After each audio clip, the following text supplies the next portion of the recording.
Hello everyone, कैसे हैं आप सभी। स्वागत है आपका हमारे प्यारे से यूट्यूब चैनल एम पॉली पर। मैं उम्मीद करता हूं आप सभी बढ़िया होंगे और आपकी तैयारी बहुत बढ़िया तरीके से चल रही होगी, क्योंकि हमारा जो सब्जेक्ट है बच्चों IMED, उसके ऑलमोस्ट सभी मोस्ट इंपॉर्टेंट टॉपिक्स जो आपके एग्जाम में आने वाले हैं उनकी मैं आपकी क्लासेस भी ले चुका हूं, और जो मोस्ट इंपॉर्टेंट क्वेश्चन आपके एग्जाम में पूछे जाएंगे उसकी भी आपकी मैंने प्रॉपर वीडियो बनाकर दी है। जो क्वेश्चन आपके एग्जाम में आएंगे वो सभी बच्चे जिन्होंने अभी तक उन वीडियोस को नहीं देखा है जरूर देख लीजिएगा, आपके 100% उसमें से आपके क्वेश्चन देखने को मिलेंगे। तो आज का जो टॉपिक है JIT, यानी जिसे इंग्लिश में कहा जाता है just in time, and TQM यानी total quantity management, most important topic है। आपके एग्जाम में बहुत बार पूछा गया है और इस बार भी आपके एग्जाम में पॉसिबिलिटी है कि ये जरूर आएगा। और किस तरह से आपका ये आएगा, ये 2.5 में आपका आता है। आपसे कहेगा कि JIT पर टिप्पणी लिखिए, या आपसे कहेगा टोटल क्वांटिटी मैनेजमेंट या TQM पर टिप्पणी लिखिए। इस तरह से आपसे क्वेश्चन पूछता है। ये 2.5 में आपका क्वेश्चन आता है। दोनों ही बहुत ही मोस्ट इंपॉर्टेंट है। हो सकता है कि इस बार दोनों ही आपको एग्जाम में देखने को मिल जाए। तो सभी बच्चे बिल्कुल भी इस लेक्चर को स्किप मत कीजिएगा। मेहनत की है मैंने आपके लिए, टॉपिक प्रिपेयर किया है बहुत ही मेहनत से, तो सभी बच्चे इसको कंटिन्यू कीजिएगा। लेक्चर शुरू करने से पहले जो भी बच्चे हमारे चैनल पर नए हैं वो चैनल को सब्सक्राइब कर लीजिए, बेल आइकन को प्रेस कर लीजिए ताकि नई वीडियोस का नोटिफिकेशन आप तक पहुंच पाए। और सभी बच्चे एम पॉली एप्लीकेशन को डाउनलोड कर लीजिए, क्योंकि आपके जो अदर सब्जेक्ट्स हैं उनके मोस्ट इंपॉर्टेंट नोट्स और साथ ही आपका जो सब्जेक्ट है IMED उसके भी आपको नोट्स मिल जाएंगे वहां पर। बहुत ही आसान लैंग्वेज में है, आपको एग्जाम में बहुत हेल्प मिलने वाली है। तो चलिए शुरू करते हैं अपना टॉपिक रहने वाला है हमारा JIT यानी जस्ट इन टाइम। हिंदी में भी इसको इसी तरीके से आपका लिखा हुआ मिलेगा, ठीक है, टेंशन लेने की जरूरत नहीं है। जैसा कि इसके नाम से ही पता लग रहा है जस्ट इन टाइम, यानी जब आपको जरूरत हो किसी चीज की महसूस, उस टाइम पर आपको वो चीज अवेलेबल करा देना, ये होता है जस्ट इन टाइम। यानी जस्ट इन टाइम JIT एक ऐसा सिस्टम है, एक ऐसा क्या हमारा सिस्टम है जिसमें सामान, कच्चा माल या पार्ट्स तभी खरीदे और तैयार किए जाते हैं जब उसकी जरूरत होती है। इसका मतलब है कि सामान को पहले से स्टोर करने के बजाय डिमांड के हिसाब से काम होता है।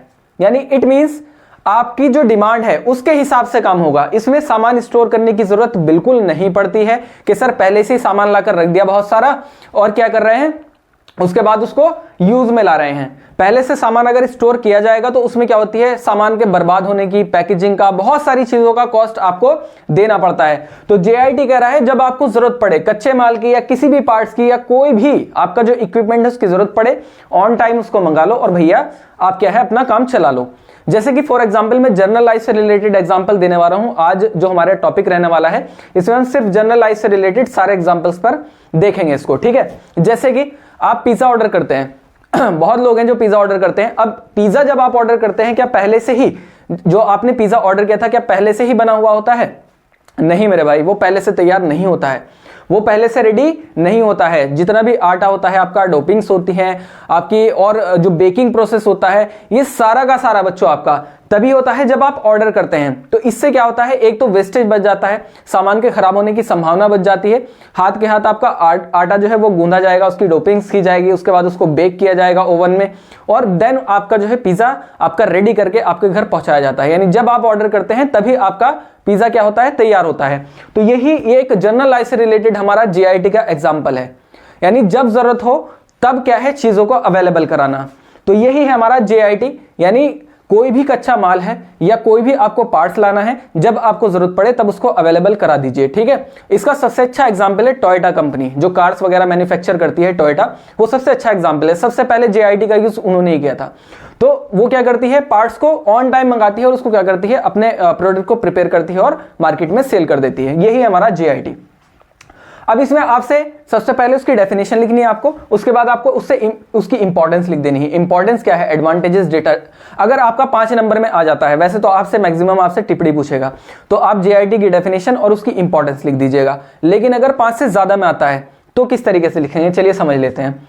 इंपॉर्टेंस की अगर हम बात करें तो JIT की इंपॉर्टेंस क्या है, पैसे की बचत। नंबर 1 आपको क्या होता है, पैसे की बचत होती है। किस तरह से, स्टोर करने के लिए गोदाम की जरूरत नहीं होती, जिससे खर्च कम हो जाता है। यानी आपको प्रोडक्ट को स्टोर करने के लिए गोदाम की जरूरत नहीं पड़ेगी, जिससे आपका पैसा बच जाएगा, बिल्कुल सर बच जाएगा। सेकंड हमारा है वेस्टेज कम, अतिरिक्त सामान और समय दोनों की बर्बादी नहीं होती है। वेस्टेज भी कम होता है, ज्यादा सामान मंगाओगे तो वेस्ट भी होगा और उससे क्या होगा, टाइम भी आपका ज्यादा जाएगा। तो समय की भी बचत होती है और वेस्टेज भी कम हो जाता है। प्रोडक्शन तेज हो जाता है, जरूरत के अनुसार सामान उपलब्ध होने से काम जल्दी और सही तरीके से होता है। भाई जिस टाइम आपको चीज की जरूरत है उस टाइम आपको मिल जाए तो काम क्या है, जल्दी से होगा और बहुत अच्छे तरीके से हो जाएगा। तो यही क्या होता है, प्रोडक्शन इससे क्या हो जाता है, तेज हो जाता है। इसी तरीके से ग्राहक संतुष्टि, ग्राहक को क्या मिल जाती है, जो कस्टमर होता है, कस्टमर सेटिस्फेक्शन, कस्टमर को सेटिस्फेक्शन मिल जाता है। ग्राहकों को उनकी मांग के अनुसार जल्दी प्रोडक्शन मिलता है, जल्दी प्रोडक्ट मिलता है। जो भी प्रोडक्ट है वो उनको क्या है, उनकी जो जरूरत है उसके हिसाब से मिल गया और टाइम पर मिल गया है। जैसे कि इसको जनरल लाइफ में अगर हम रख के देखें तो हम इसमें ले सकते हैं आपका जो ऑनलाइन ग्रोसरी जो डिलीवरी की सर्विसेज होती हैं, एप्लीकेशन है, बहुत सारे लोग हैं जो ऑनलाइन ग्रोसरी ऐप का इस्तेमाल करते हैं। भाई जो डेली यूजेस की जो हमारी घर में जो इस्तेमाल होने वाली वस्तु हैं, दूध हो गया आपका, सब्जी हो गई, फल हो गए। अब बहुत सारी ऐसी एप्लीकेशन है, जैसे कि एक एग्जांपल मैं दे दूं, जैसे कि ब्लैंकेट हो गया हमारा, ब्लिंकिट काफी पॉपुलर है। इसके अलावा अमेजोन हो गया, बहुत सारी ऐसी वेबसाइट्स हैं जो क्या करती है, ऑनलाइन ग्रोसरी डिलीवर करती हैं आपके घर पर। तो उसमें क्या होता है, सबसे पहली चीज पैसे की बचत होती है कंपनी को बड़े गोदाम रखने की जरूरत नहीं पड़ती है, सामान स्टोर करने की जरूरत नहीं पड़ती है। जब कस्टमर का ऑर्डर आता है तो कंपनी ऑर्डर के अकॉर्डिंग जितने ऑर्डर होते हैं उतना सामान मंगा लेती है मार्केट से और उसको क्या करती है, पैक करके सेल कर देती है। वेस्टेज कम होता है। भाई अब सामान ऑन टाइम मंगाया जा रहा है तो सामान जो है बर्बाद भी नहीं होगा। भाई सब्जी हो गया आपका, दूध हो गया या आपके और प्रोडक्ट्स हो गए, अब अगर पहले से स्टोर करके रख लिया जाएगा तो उनके खराब होने की, बर्बाद होने की संभावना है, तो उससे भी क्या हो जाते हैं, वो बच जाते हैं, वेस्टेज कम हो जाता है। प्रोडक्शन तेज, सामान ऑन टाइम आ रहा है, जितना ऑर्डर किया गया था उतना सामान आ रहा है, हाथ के हाथ उसको तैयार किया जाता है और पैक करके आपके पास सेंड कर दिया जाता है। तो इससे क्या होता है, प्रोडक्शन तेज हो जाता है।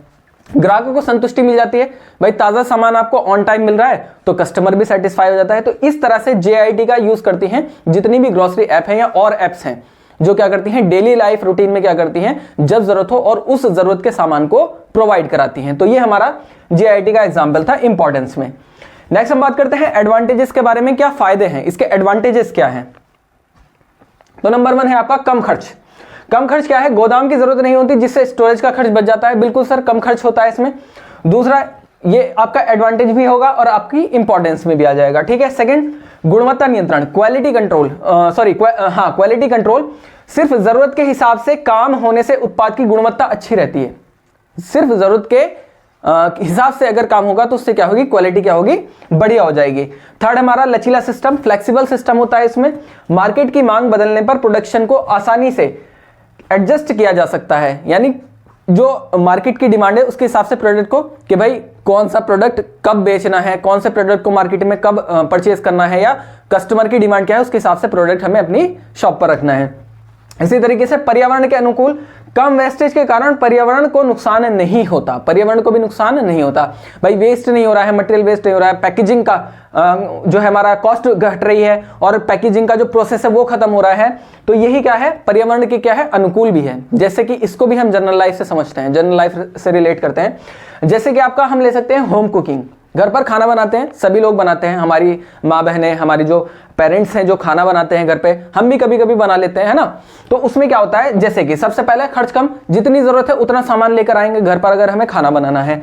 दूसरा, गुणवत्ता नियंत्रण, हम अच्छा सामान, साफ सुथरा सामान, अच्छी सब्जी अगर हमें बनानी है तो अच्छी सब्जी, अच्छे मसाले लेकर आएंगे, तो इसका मतलब गुणवत्ता भी हम क्या कर सकते हैं, कंट्रोल कर सकते हैं ऑन टाइम। लचीला सिस्टम, फ्लेक्सिबिलिटी सिस्टम की अगर हम बात करें, मान लीजिए अचानक से आपके घर मेहमान आ गए और आप खाना बना रही थी या बना रहे थे, तो अब क्या करेंगे आप ऐसी सिचुएशन में, आपको पता है कि भाई फला मामा जी आए हैं या चाचा जी आए हैं तो उनको खाने में थोड़ा सा नमक तेज या किसी को कम पसंद है, तो आप अपनी जरूरत के हिसाब से या मसाले को तेज रखना है या हल्का करना है, तो फ्लेक्सिबल सिस्टम हो गया, आप जरूरत के हिसाब से क्या कर सकते हो, उसमें बदलाव कर सकते हैं। इसी तरीके से पर्यावरण के अनुकूल, आपको पैकेजिंग नहीं करना पड़ेगा, किसी तरीके का कोई इसमें जो है वेस्टेज नहीं होगा। तो ये सारा का सारा सिस्टम क्या है हमारा, ये JIT सिस्टम है जो आपके एडवांटेजेस को दर्शा रहा है। इस एग्जाम्पल से हमें पता लगता है कि इसमें कम आपका खर्चा आता है, गुणवत्ता को आप कंट्रोल कर सकते हैं, फ्लेक्सिबल सिस्टम होता है, पर्यावरण के आपके अनुकूल रहता है। यही कहलाता है हमारा फ्लेक्सिबल सिस्टम, या हम कह सकते हैं एडवांटेजेस। नेक्स्ट हम बात करते हैं डिसएडवांटेजेस के बारे में। इसके नुकसान क्या है, JIT के डिसएडवांटेजेस क्या हैं। थोड़े बहुत डिसएडवांटेजेस हर चीज के होते हैं, ठीक है भाई। पॉजिटिव नॉर्म्स है तो नेगेटिव नॉर्म्स भी जरूर आएंगे, ठीक है। सबसे पहला, सप्लायर पर डिपेंडेंसी, क्योंकि आपको ऑन टाइम सामान चाहिए तो किसी से तो लोगे आप, तो वहां पर क्या होगा, यही कहलाएगा सप्लायर पर आपकी डिपेंडेंसी। अगर सप्लायर समय पर सामान ना दे तो प्रोडक्शन रुक सकता है। अगर समय पर आपको सामान ना मिला तो आपका काम क्या है, रुक सकता है। आप जो सामान खरीदने के लिए गए थे, मान लीजिए आपके मोहल्ले में बस एक ही दुकान थी जहां से आप सामान लाते हैं, तो वहां पर क्या है, आपको पता है कि मैं डेली लाता हूं और एक दिन वो छुट्टी पर चला गया, तो आपको क्या होगी, दिक्कत हो जाएगी, आपका सप्लायर जा चुका है। ठीक है। इसी तरीके से आपातकाल में समस्या, आपातकाल में समस्या अतिरिक्त स्टॉक नहीं होने से इमरजेंसी में दिक्कत हो सकती है। आपके पास पहले से सामान अवेलेबल नहीं था तो आपको प्रॉब्लम हो सकती है। थर्ड है हमारा उच्च सेटअप लागत। इस सिस्टम को शुरू करने में ज्यादा पैसे लगते हैं, इस सिस्टम को शुरू करने में ज्यादा पैसे लगते हैं। इसको समझेंगे अभी आगे, मैं आपको जनरलाइज से जब एक एग्जांपल समझाऊंगा उसमें समझ जाएंगे। ठीक है। अगला है हमारा सटीक योजना जरूरी। अगर मांग का सही अंदाजा नहीं लगाया तो ज्यादा या कम उत्पादन हो सकता है, प्रोडक्शन कम या ज्यादा हो सकता है अगर आपने डिमांड का सही अंदाजा नहीं लगाया। मान लीजिए आप कोई प्रोडक्ट बना रहे थे और आपको अंदाजा नहीं था कि प्रोडक्ट की डिमांड कितनी हो सकती है, तो उसमें कम या ज्यादा रह गया, कम रह गया तो भी नुकसान, अगर ज्यादा हो गया तो नुकसान, और अगर कम रह गया तो भी आपको नुकसान होगा। ठीक है। तो अब इसको एक हल्का सा एग्जाम्पल के थ्रू हम इसको समझते हैं। जैसे कि हमारे यहाँ पर सभी ने शादी समारोह देखा होगा ना, शादी ब्याह होते हैं और इस टाइम तो काफी ट्रेंड रहा है, बहुत बढ़िया तरीके से शादियां रही और बहुत ज्यादा बिजी रहे सभी लोग। तो अब उसमें क्या होता है, सबसे पहले बात करते हैं सप्लायर पर निर्भरता। हम शादी के अकॉर्डिंग हम इसको समझते हैं। सप्लायर पर निर्भरता, भाई केटरिंग का सामान आना है, फ्लावर्स आने हैं और डेकोरेशन का सामान आना है, सारा का सारा भाई कोई तो लेकर आएगा। अब मान लीजिए वो समय पर ना पहुंचे तो शादी में दिक्कत हो जाएगी। भाई टाइम पर फूल वाला नहीं आया है, डेकोरेशन वाला नहीं आया, केटरिंग वाला नहीं आया, तो काम कैसे आगे बढ़ेगा। तो सप्लायर पर डिपेंडेंसी हो गई। उसके बाद आपातकाल में समस्या, मान लीजिए कि आपके मेहमान ज्यादा आ गए, प्रोग्राम में मेहमान ज्यादा आ गए तो चेयर्स की भी ज्यादा जरूरत पड़ेगी। उसके अलावा अरेंजमेंट और भी बहुत सारे अरेंजमेंट आपको करने पड़ेंगे जिससे आपको दिक्कत आ जाएगी। इसी तरीके से उच्च सेटअप लागत, उस सेटअप लागत मतलब आपको अगर आपका मैनेजमेंट सिस्टम बढ़िया है, जैसे कि हमारे यहाँ पर क्या होता है, जो हमारे बड़े होते हैं वो सारी चीजें देख लेते हैं ना, लेकिन बहुत ऐसे लोग होते हैं जैसे वीआईपी फैमिलीज होती हैं, बहुत पैसे वाले लोग होते हैं, वो क्या करते हैं, एक इवेंट प्लानर को बुला लेते हैं, तो उस पर भी खर्चा करना पड़ता है। इवेंट प्लानर जानता है कि कितना कितना कॉस्ट लगनी है, कहां कहां क्या क्या लगना है, तो ये सारा का सारा क्या है, लागत से रिलेटेड होता है। तो वहां पर क्या होता है, आपकी लागत ज्यादा हो जाती है। इसी तरीके से सटीक योजना जरूरी है। आपने अगर सही अंदाजा नहीं लगाया कि आपके प्रोग्राम में कितने मेंबर्स आने वाले हैं, या मान लीजिए आपने खाना या तो ज्यादा बनवा दिया और मेहमान आ गए कम, तो अब आपके खाने की बर्बादी होगी, या आपने खाना कम बनवा दिया है और मेहमान ज्यादा हो गए तो भी क्या होगा, तो भी दिक्कत हो जाएगी। तो ये होता है सटीक योजना जरूरी है, यानी आपको सही अंदाजा लगाना पड़ेगा प्रोडक्शन में। इसी तरीके से कोई भी काम अगर आप कर रहे हैं तो वहां पर भी क्या होता है, ये सारी चीजें आपको ध्यान में रखनी पड़ेगी। आप किस सप्लायर से माल ले रहे हैं, आपको क्या टाइम पर वो प्रोवाइड कराएगा, तो वो होगी आपकी सप्लायर पर डिपेंडेंसी। अगर हाँ करा रहा है तो आपका बिजनेस चलता रहेगा, ठीक रहेगा। आपातकाल इमरजेंसी अगर कोई आ जाती है तो आपके पास स्टॉक तो है ही नहीं, तो फिर आपको अवेलेबल कैसे कराना है उसका आपको पहले ही सोचना पड़ेगा। उच्च सेटअप, आपको लागत ज्यादा लगानी पड़ेगी क्योंकि ऑन टाइम आप मंगा रहे हैं, तो सारी चीजें आपको क्या करनी पड़ेगी, ज्यादा मंगानी पड़ेगी। मान लीजिए आपातकालीन में स्थिति बन गई तो उसमें क्या है, पैसा भी सामने वाला ज्यादा लेता है। जैसे मान लीजिए इमरजेंसी सिचुएशन होती है ना, तो वहां पर क्या होता है, पैसा ज्यादा लगता है। तो ये सारे के सारे इसके डिसएडवांटेजेस थे। आई होप आप सभी को समझ में आ गया होगा कि जीआईटी क्या होता है। यहां तक जो मैंने आपको बताया है, इसके एडवांटेज, डिसएडवांटेज, इसकी इंपॉर्टेंस और इसकी डेफिनेशन, ये अगर आपका 5 मार्क्स में आ जाता है तो पूरा लिख देना है। अगर 2.5 में आता है तो सिर्फ डेफिनेशन लिखिएगा और उसकी इंपॉर्टेंस लिखिएगा, इतना काफी रहेगा, आपके पूरे मार्क्स आ जाएंगे। ठीक है। तो सभी बच्चे, अगर सभी को यहां तक समझ में आ गया है, सभी बच्चे वीडियो को लाइक कर दीजिए, कमेंट में जरूर बताइए लेक्चर कैसा लगा। चलिए आगे बढ़ते हैं। TQM यानी कुल गुणवत्ता प्रबंधन, हिंदी में से कहा जाता है, वैसे आपका जो लिखा हुआ आएगा वो मैक्सिमम आपको TQM लिखा हुआ मिलेगा। ठीक है। टोटल क्वांटिटी मैनेजमेंट भी हो सकता है या TQM भी आ सकता है। तो टोटल क्वांटिटी मैनेजमेंट होता क्या है भाई, टोटल क्वांटिटी मैनेजमेंट अगर मैं छोटे शब्दों में अगर बात करूं तो कोई भी प्रोडक्ट या सेवा जो आप दे रहे हैं उसकी गुणवत्ता को बेहतर बनाना, यानी उसकी क्वालिटी को बेहतर करना, ये हमारा TQM है इन शॉर्ट। ठीक है। चलिए अब समझ लेते हैं। टोटल क्वांटिटी मैनेजमेंट यानी TQM एक ऐसा प्रबंध तरीका है, यानी एक ऐसी आपकी मैनेजमेंट अप्रोच है जिसका उद्देश्य है कि किसी उत्पाद या सेवा की गुणवत्ता यानी क्वालिटी को हर स्तर पर सुधारना है। हर स्तर पर क्या करना है, उसको इंप्रूव करना है। Each and every level you have to improve your क्या है, quality, you have to improve your quality. Quality को क्या करना पड़ेगा, आपको इंप्रूव कराना पड़ेगा। इसी तरीके से यह प्रक्रिया कंपनी के सभी कर्मचारियों, आपके जो सभी कर्मचारी हैं, विभागों और कार्यों में लागू होती है। आपके जितने भी डिपार्टमेंट्स हैं, आपके जितने भी कर्मचारी हैं, सभी पर क्या होती है, ये लागू होती है। टीक्यूएम का मुख्य उद्देश्य, टीक्यूएम का जो मेनली पर्पस है वो बच्चों आपके मेन पर्पस क्या है समझ लीजिए। नंबर 1, कस्टमर की संतुष्टि को बढ़ाना। आप क्या करना है, सबसे पहले कस्टमर की सेटिस्फेक्शन को ग्रो करना है। कस्टमर सेटिस्फेक्शन बहुत ज्यादा इंपॉर्टेंट होता है और गलतियों को कम करना होता है, यानी लेस देन लेस आपकी क्या हो, गलतियां हो। ठीक है, तो यही हमारा कहलाता है टोटल क्वांटिटी मैनेजमेंट, यानी जो भी आप प्रोडक्ट बना रहे हैं, जो भी आप सेवा दे रहे हैं, उसमें आप क्वालिटी दें। अगर आप क्वालिटी देंगे तो आपका बिजनेस ग्रो करेगा, आपका बिजनेस चलता रहेगा। If you are not giving the quality to your customer, then आपका बिजनेस क्या होगा, फ्लॉप हो जाएगा। ठीक है, चलिए नेक्स्ट देखते हैं हम। सबसे पहले टीक्यूएम के सिद्धांत, कुछ प्रिंसिपल्स हैं टीक्यूएम के।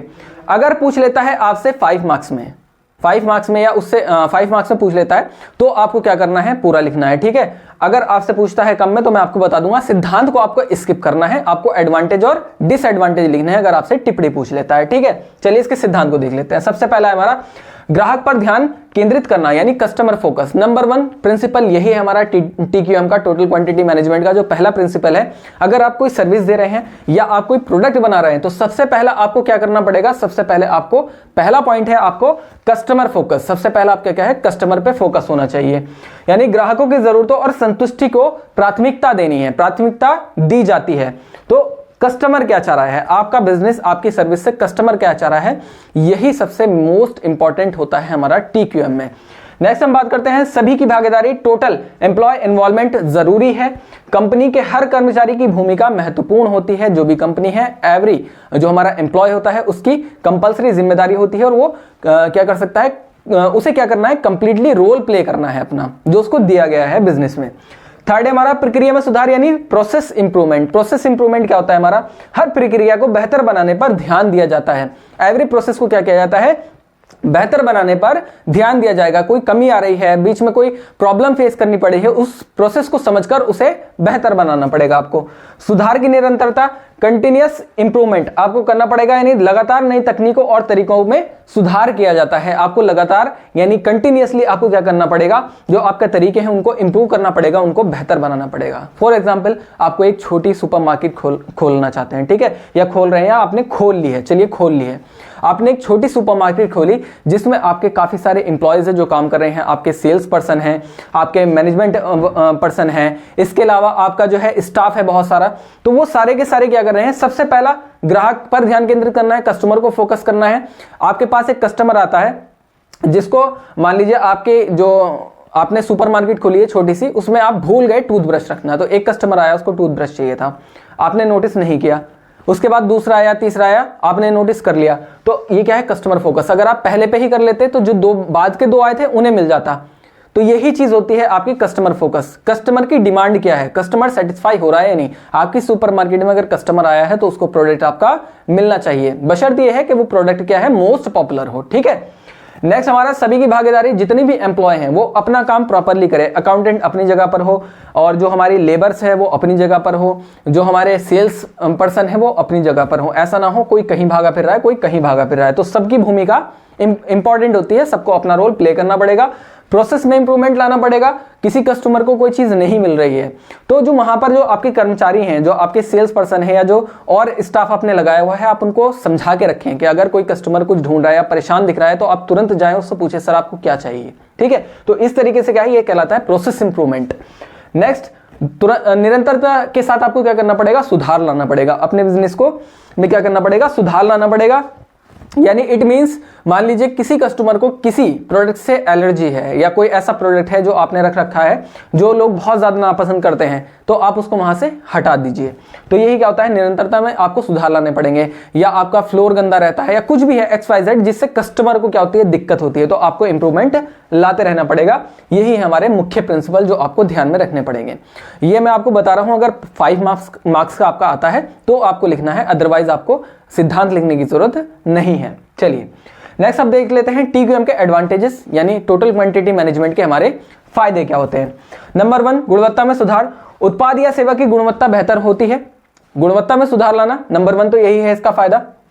भाई आपने कोई भी आपका प्रोडक्ट आपने रखा हुआ है और आपका सबसे बड़ा एडवांटेज क्या होगा, गुणवत्ता में सुधार आएगा। आपने कस्टमर के हिसाब से काम किया, आपकी गुणवत्ता बेहतर हुई। इसी तरीके से ग्राहक संतुष्टि, ग्राहक को बेहतर उत्पाद और सेवाएं मिलती है जिससे उनकी संतुष्टि बढ़ जाती है। भाई ग्राहक जो डिमांड थी उसकी वो उसको मिल रहा है, तो इससे कस्टमर आपका सेटिस्फाई हो जाएगा। नेक्स्ट, लागत में लागत में कमी आ जाती है। थर्ड क्या है हमारा, लागत में कमी। खराब गुणवत्ता के कारण होने वाले नुकसान और रीवर्क को कम किया जा सकता है। यानी आपने क्वालिटी खराब दे दी है तो फिर बाद में क्या है, आपको कंप्लेंट आएगी। आपने ठीक क्वालिटी का प्रोडक्ट नहीं दिया है तो आपके पास रिटर्न भी आ सकता है, जिससे आपको नुकसान उठाना पड़ेगा और उसको आपको चेंज करके देना पड़ेगा। टीम वर्क, सभी कर्मचारी मिलकर काम करते हैं जिससे प्रोडक्टिविटी बढ़ जाती है। सभी लोग अपनी जिम्मेदारी के साथ और मिलकर काम करते हैं जिससे आपका काम क्या होता है, बेहतर होता है। तो यही क्या कहलाता है, हमारा TQM का एडवांटेज कहलाते हैं। अगर हम इसको जनरल लाइफ से रिलेट करके देखें, चलिए मैं इसको आपसे ही रिलेट कर देता हूं। सभी बच्चे, आपके पास प्रोजेक्ट आता होगा ना, एक ग्रुप प्रोजेक्ट आता है, कॉलेज की तरफ से दिया जाता है ना कि 5 लोग मिलकर एक ग्रुप प्रोजेक्ट करेंगे या 10 लोग मिलकर एक ग्रुप प्रोजेक्ट करेंगे। तो अब क्या होता है, उस ग्रुप प्रोजेक्ट में सभी छात्रों को अलग अलग जिम्मेदारी दी जाती है। सभी स्टूडेंट्स को क्या है भाई, एक इंफॉर्मेशन कलेक्ट करेगा, एक मॉडल तैयार करेगा, मान लीजिए कोई प्रोजेक्ट दिया गया है, और दूसरा क्या करेगा, प्रेजेंटेशन तैयार करेगा। तो ये क्या होता है, गुणवत्ता में सुधार। सबसे पहला क्या है, गुणवत्ता में सुधार। तो गुणवत्ता में सुधार किस तरीके से लाएंगे, सारे के सारे बच्चे मिलकर सबसे पहले ले लेते हैं टीम वर्क, नीचे से शुरू कर देते हैं, ठीक है। टीम वर्क, सारे के सारे मिलकर बच्चे क्या करेंगे, काम करेंगे, टीम में काम करेंगे। 10 लोग एक टीम में हैं, 10 लोग एक टीम में हैं। एक क्या करेगा, एक इंफॉर्मेशन कलेक्ट करेगा, कोई प्रेजेंटेशन तैयार करेगा, कोई आपका मॉडल तैयार करेगा। तो ये सारे के सारे क्या है, साथ में मिलकर काम करेंगे, यानी टीम वर्क की भावना यहां पर डेवलप होती है। दूसरा हम बात कर सकते हैं गुणवत्ता में सुधार। अब जो प्रोडक्ट उन्होंने बनाया है, क्या उसमें क्या इंप्रूवमेंट करने की जरूरत है, भाई उसको चेक करेगा, वो स्पेलिंग मिस्टेक तो नहीं है या कुछ इस तरीके का तो नहीं है। मान लीजिए मॉडल अट्रैक्टिव नहीं लग रहा है या कोई कमी रह गई है, तो गुणवत्ता में सुधार किया जाएगा। कस्टमर सेटिस्फेक्शन क्या है, कस्टमर सेटिस्फेक्शन क्या है हमारा, यहां पर जो आपने जो मॉडल तैयार किया है, तो आप सेटिस्फाई किससे करना चाह रहे हैं, आपके टीचर्स ने दिया है, आपके जो क्लासमेट्स हैं उनको अच्छा लगना चाहिए, आपके टीचर्स को इंप्रेसिव लगना चाहिए और आकर्षक भी हो और आसान भी हो, इस तरह का आप मॉडल तैयार कर रहे हैं। तो ये आपकी कस्टमर सेटिस्फेक्शन हो गई। इसी तरीके से लागत में कमी, आप जितने भी प्रोडक्ट अपने मॉडल में तैयार करेंगे, जो भी रिसोर्सेज आपने लगाए हैं अपने जो आप बना रहे थे, जो आपका मॉडल था, उसमें क्या है, लागत को ध्यान में रखते हुए आप उसमें काम करते हैं, तो आपका क्या है, यही कहलाता है हमारा टोटल क्वांटिटी मैनेजमेंट। यानी आपने कम लागत में एक ग्रुप के साथ मिलकर काम किया और अपने टीचर्स और अपने क्लासमेट्स को एक अच्छा मॉडल प्रिपेयर करके दिया जिसमें बहुत कम त्रुटियां थी, बहुत कम कमियां थी। यही कहलाता है हमारा टोटल क्वांटिटी मैनेजमेंट और यही इसके एडवांटेजेस होते हैं। आप इसको अपनी लाइफ में अप्लाई कर सकते हैं और बहुत ही मोस्ट इंपॉर्टेंट है अगर आप टोटल क्वांटिटी मैनेजमेंट को समझते हैं, क्योंकि ग्रुप में मिलकर जब कोई व्यक्ति काम करता है तो उसकी एफिशिएंसी बढ़ जाती है, ठीक है। चलिए नेक्स्ट देख लेते हैं, हम डिसएडवांटेज के बारे में बात करते हैं। इसके डिसएडवांटेज क्या होते हैं, जो हमारा टोटल क्वांटिटी मैनेजमेंट होता है, इसके नुकसान क्या होते हैं। नंबर 1, समय लगता है। बिल्कुल सर, TQM को लागू करने में समय और मेहनत दोनों लगती है। दूसरा पॉइंट हमारा शुरुआती लागत, इसमें शुरू करने के लिए ट्रेनिंग और संसाधनों पर खर्च करना पड़ता है। बिल्कुल सर। तीसरा पॉइंट देख लेते हैं, सभी की भागीदारी जरूरी है, यानी अगर कोई कर्मचारी या टीम सहयोग ना करे तो यह प्रक्रिया सफल नहीं हो सकती। अगला है हमारा 4th पॉइंट, परिवर्तन के लिए विरोध, यानी रेजिस्टेंस टू चेंज। कुछ लोग नई प्रक्रिया को अपनाने में समस्या महसूस कर सकते हैं।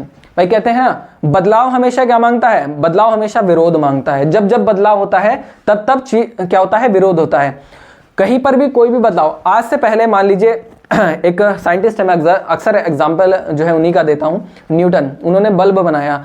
जब उन्होंने ये सोचा होगा कि क्या मैं दुनिया को रोशनी दे सकता हूं, जब उन्होंने ये सोचा होगा कि क्या मैं दुनिया को एक रोशनी दे सकता हूं, या किसी से दोस्त से या किसी से उन्होंने अगर बात शेयर करी होगी तो लोगों ने क्या कहा होगा, पागल है तू, बेवकूफ है तू। या जो कुछ पर्सन थे जिन्होंने कभी सोचा था माइंड में, उनके दिमाग में एक आइडिया आया था कि हम लोगों को आसमान में उड़ाएंगे। एरोप्लेन में आज लोग जाते हैं ना, सफर करते हैं एरोप्लेन्स के थ्रू, हवाई जहाज के थ्रू, है ना, हेलीकॉप्टर्स के थ्रू सफर करते हैं। तो किसी ने तो सोचा होगा, तो लोगों ने क्या किया होगा, उनका मजाक उड़ाया होगा। तो जब भी परिवर्तन होता है तो विरोध जरूर होता है, ठीक है। इसको अब हम समझते हैं, एक हल्का सा एग्जाम्पल ले लेते हैं। जैसे कि मान लीजिए आप डेली लाइफ रूटीन में चेंजेस करना चाहते हैं। कोई परिवार है वो चाहता है कि हम एक हेल्दी डाइट फॉलो करें या हम एक हेल्दी अपना जो है लाइफ स्टाइल फॉलो करें। तो अब उसमें वो क्या करता है, हेल्दी लाइफ स्टाइल में समय की लागत, भाई अगर हेल्दी लाइफ स्टाइल चाहिए तो समय तो लगाना पड़ेगा, सुबह को जल्दी उठना पड़ेगा, एक्सरसाइज करनी पड़ेगी और भी बहुत सारी चीजें हैं जो आपको करनी पड़ेंगी, तो समय लगेगा उसमें। दूसरा, शुरुआती लागत, आपको अच्छा खाना खाना पड़ेगा, उसमें पैसा इन्वेस्ट करना पड़ता है। इसके अलावा हेल्दी फूड लाएंगे तो आपको पैसा इन्वेस्ट करना पड़ेगा। देन आपको मान लीजिए मशीनरी लगानी है घर के अंदर एक्सरसाइजेस के लिए, तो उसके लिए भी आपको पैसा देना पड़ेगा। अगर आप मशीनरी नहीं लगाते, आप जिम ज्वाइन कर लेते हैं, तो वहां पर भी आपको मेंबरशिप के लिए पैसा देना पड़ेगा। इट मीन्स शुरुआती लागत लगती है। देन सभी की भागीदारी जरूरी है। अब पूरी फैमिली चाह रही थी मिलकर, मगर उनमें एक इतना बड़ा नालायक है पूरी फैमिली में कि वो जंक फूड भी खाता है, लेट उठता है, लेट सोता है, बहुत बुरी आदत है उसके अंदर। ये तो उससे क्या होगा, पूरी फैमिली का जो वो चाह रहे थे ना, तो वो डिस्टर्ब हो जाएगा, उनका काम सक्सेस नहीं हो पाएगा, क्योंकि पूरी फैमिली चाह रही थी ना कि हम रूटीन फॉलो करें। तो पहले एक करेगा, फिर दूसरा करेगा, फिर सारे के सारे उसी पर आ जाएंगे। नेक्स्ट, परिवर्तन के लिए विरोध। भाई विरोध तो बिल्कुल होगा। सुबह जल्दी उठना है, अगर रात में लेट सो रहे थे, सुबह को जल्दी उठना था, तो विरोध करना पड़ेगा, नींद का विरोध करना पड़ेगा, तो परिवर्तन हो रहा है। एक्सरसाइज करनी है, पहले कुछ भी नहीं कर रहे थे, अब एक्सरसाइज करनी है तो मेहनत करनी पड़ेगी, रनिंग करनी है, भागना पड़ेगा, दौड़ना। तो क्या है, जब भी परिवर्तन होगा तो विरोध जरूर होगा। तो यही क्या कहलाता है, हमारा TQM के नुकसान होते हैं। आप कोई प्रोडक्ट लाते हैं, आपको सबसे पहले क्या है, समय की लागत, समय लगेगा। आपको कोई भी प्रोडक्ट आप कुछ बदलाव चाह रहे हैं तो उसमें क्या है, टाइम लगेगा। शुरुआत में आपको पैसा भी इन्वेस्ट करना पड़ेगा। सभी की भागीदारी, आपके जो टीम मेंबर्स हैं, भाई आपने नया बिजनेस स्टार्ट किया था, अभी सारे के सारे लोग क्या है, आपसे अपरिचित हैं, आपको नहीं जानते, आपका व्यवहार कैसा है, आपके साथ जुड़ गए हैं, आपके साथ काम कर रहे हैं, लेकिन अभी पूरी तरीके से नहीं जानते। तो लोगों को क्या है, एडजस्ट करना पड़ता है एक नए एनवायरनमेंट को अडॉप्ट करने के लिए। तो यही कहलाते हैं हमारे डिसएडवांटेजेस ऑफ TQM, यानी टोटल क्वांटिटी मैनेजमेंट के नुकसान। ठीक है, आई होप, मैं उम्मीद करता हूं आप सभी को समझ में आ गया होगा JIT क्या होता है और हमारा TQM क्या होता है। एग्जाम में आपका जरूर पूछा जाएगा बच्चों, जरूर इसको पढ़ के जाना है और इसको 2-3 बार आपको रिवाइज कर लेना है। और जो एग्जाम्पल्स मैंने दिए हैं, अगर आप चाहें तो ऐड कर सकते हैं, अदरवाइज कोई जरूरत नहीं है। ठीक है, बस ये मैंने आपको याद करने के लिए बेसिकली मैं एग्जाम्पल्स देकर आपको बताता हूं। ठीक है, तो सभी बच्चे, आज का लेक्चर कैसा लगा कमेंट सेक्शन में जरूर बताइएगा। और भी जो मोस्ट इंपॉर्टेंट आपका टॉपिक है वो भी मैं आपका एग्जाम से पहले जरूर आपको करा दूंगा। तो बच्चों, मेहनत करते रहो, keep growing, keep learning. Exam नजदीक है, मेहनत करते रहिए। मिलता हूं मैं आपसे इसी तरीके के और लेक्चर में। आज के लिए इतना ही, थैंक यू।